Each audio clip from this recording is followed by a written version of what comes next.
Audiolivro Volte para Casa, Filho, Alexandre Bouillon.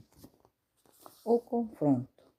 O mais moço deles disse ao pai, Lucas, capítulo 15, verso 12. Tinha apenas 25 anos, mas passaria o resto da vida envelhecido lentamente naquela cela fria.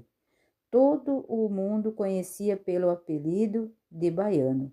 Sua fama de marginal, violento e perigoso era alimentada por 7 assassínios. Só dentro da prisão já havia tirado a vida de 2 detentos. Estava condenado a 40 anos de prisão e tinha mais 7 processos pendentes, o que não lhe dava a mínima esperança de sair livre algum dia. Quando falou comigo, seus olhos brilhavam, tentando esconder a emoção que sentia no coração. Aí estava aquele homem duro, arrasado por um redemoinho de sentimentos. Pastor, ore por minha mãe, disse. Ela é crente e sofre muito por minha causa. Depois, com a cabeça baixa, continuou.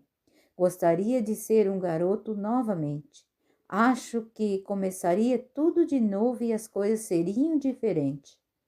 Você já percebeu que, quando se é jovem, tem-se a impressão de que a juventude não vai acabar? Nunca? Que as oportunidades serão eternas? Que as energias e a saúde e a força estarão sempre à nossa disposição? É só dar um grito, estender a mão e elas virão correndo. Pensamos, mas o tempo nos mostra dolorosamente que não é assim e que esse período da vida vai embora e não volta mais. O Senhor Jesus, na parábola do filho pródigo, menciona propositadamente o mais moço, tentando de alguma maneira mostrar-nos a importância das decisões nessa época de vida. Existe no coração do ser humano um sentimento que, durante a juventude, acentua-se, tornando-se, às vezes, uma procura permanente em sem sentido. É o anseio de liberdade. Quero ser livre. Clama o coração jovem. Nada de barreiras nem de proibições. Quero uma terra sem fronteiras. O jovem quer conhecer tudo e experimentar de tudo. Às vezes basta alguém dizer, não toque, para ele querer mergulhar com mais ansiedade nas águas fascinantes do desconhecimento. Se alguém diz que a droga prejudica, o jovem não aceita. Por quê? Pergunta. Quero conhecer por mim mesmo. Como saberei que ela faz mal se nunca experimentei? Milhares de pessoas morrem anualmente vítimas do câncer pulmonar. Não é preciso ser religioso para saber que o fumo acaba com a saúde. Mas o jovem questiona: como saberei que o cigarro faz mal se eu nunca me permitiram experimentá-lo? De repente, todas as atrações do mundo tornam-se irresistíveis. Lá fora não existe preconceitos, não existe moral. Tudo depende da cabeça da gente. Dizem os defensores da vida sem compromisso. Séculos antes do casamento. Não existe nada de errado com isso. Não foi Deus quem criou o sexo? O amor é maravilhoso. Você não pode estar saindo com uma garota diferente cada semana. Mas se aquela garota é a única namorada que você tem e você o ama, o que pode haver de errado? Cinema. Por que não? Há muitas salas onde a reverência é melhor do que em muitas igrejas. O filme. Isso não é problema. Você escolhe um bom filme. E a bebida? Que mal tem? Você não precisa levar as coisas ao exagero? Uma bebida social por compromisso não tem nada de errado. Você tem que ter cuidado para não ficar viciado e tornar-se um alcoólatra. Não é mais ou menos assim que se assocializa? Por que viver angustiado, cheio de tabus e proibições? Larga isso de cristianismo. O religião torna você careta. Deixa isso para os velhos. Primeiro curte a vida. Depois de ter conhecido, experimentado de tudo, aí então você pensa em Deus. Foi assim que aconteceu com o filho da parábola. Um dia confundiu as coisas e pensou que o pai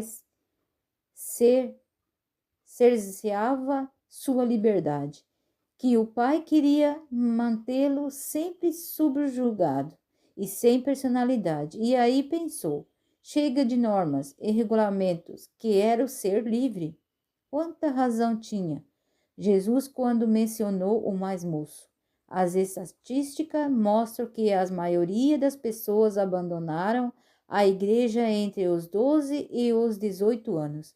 Ou seja, são sempre os mais jovens da parábola, mas isso não tem que ver apenas com a idade física, tem que ver também com a idade espiritual. Pessoas que aceitam Jesus e a sua igreja com um entusiasmo incrível. Logo nos primeiros anos de seu crescimento espiritual, sentem o desejo de tornar-se a ser livres, de viver sem as fronteiras que a igreja impõe, sem proibições, sem normas. Porque acontece isto? Simplesmente porque confundimos o cristianismo.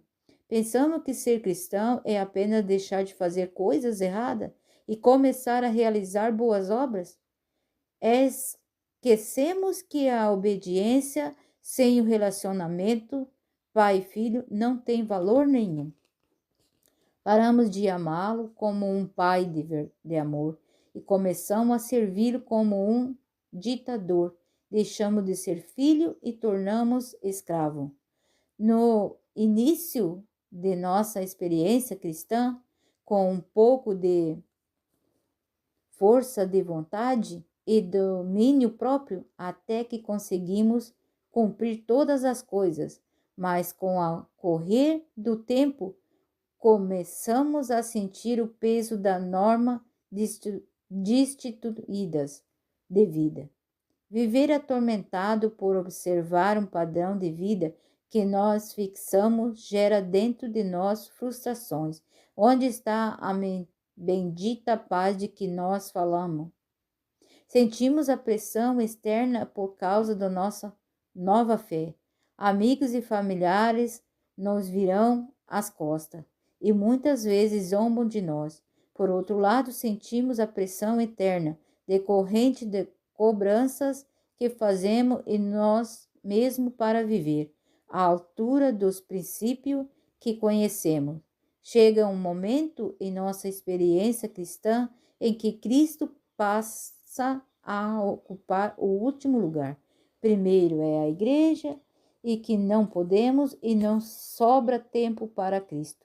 Estamos tão preocupados em fazer coisas para Ele que nós esquecemos de parar e conversar com Ele, de relacionar-nos cada minuto e enriquecer a nossa comunhão com Ele.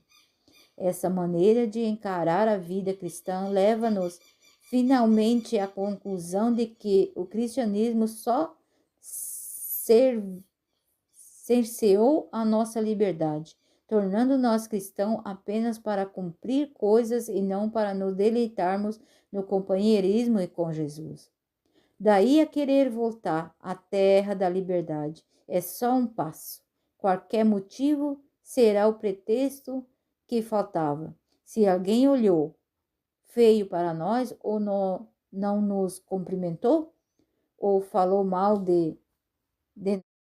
de nosso trabalho, qualquer coisa, por mínima que seja, será motivo para romper nosso relacionamento com a igreja, porque o nosso relacionamento com Cristo havia muito tempo estava acabado. Ninguém abandona Jesus de um momento para outro. Este é o processo lento e doloroso. É um processo que envolve sofrimento e lágrimas. Primeiro, frustração por não conseguir cumprir o que se espera de nós. Depois, remorso, desespero, novas tentativas infrutíferas e, finalmente, o abandono da igreja e o vazio da alma. Por quê? Talvez a nossa juventude espiritual não enxergasse Cristo em meio daquilo que chamamos de cristianismo.